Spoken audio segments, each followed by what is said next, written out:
अस्सलाम वालेकुम नाजरीन, आप देख रहे हैं न्यू बीबीसी न्यूज एचडी और मैं हूं आपकी मेजबान सना चौधरी।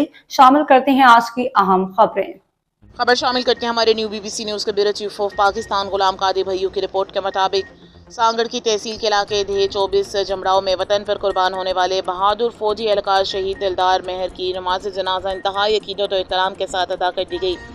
नमाज जनाजा में सियासी, समाजी और कबायली शख्सियात समेत इलाके के मुअज़्ज़िज़ीन और अवाम की बड़ी तादाद ने शिरकत की। फिजा शहीद की जो मौत है वो कौम की हयात है किनारों से गूंजती रही, जबकि हर आंख अश्कबार दिखाई दी।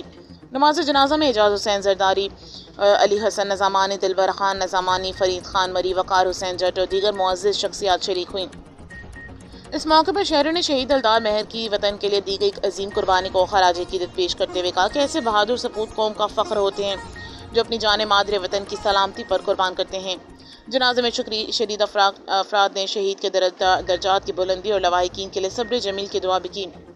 शहीद के अजीज़ो कारब गम से निढाल थे, जबकि अहले इलाका ने शहीद के जस्ते खाकी पर फूल नछावर किए। लोगों का कहना था कि शोधा पूरी कौम का सरमाया होते हैं और इनकी कुर्बानियाँ कभी फरामोश नहीं की जा सकती। शहीद दिलदार मेहर जैसे सपूत किसी भी कौम का असल सरमाया होते हैं। वो सिर्फ अपने ख़ानदान के नहीं बल्कि पूरी कौम के बेटे होते हैं। ऐसे शोहदा से हमें ये सबक देते हैं कि वतन की मोहब्बत सिर्फ अल्फाज से नहीं बल्कि अमल, कुर्बानी और वफादारी से साबित होती है।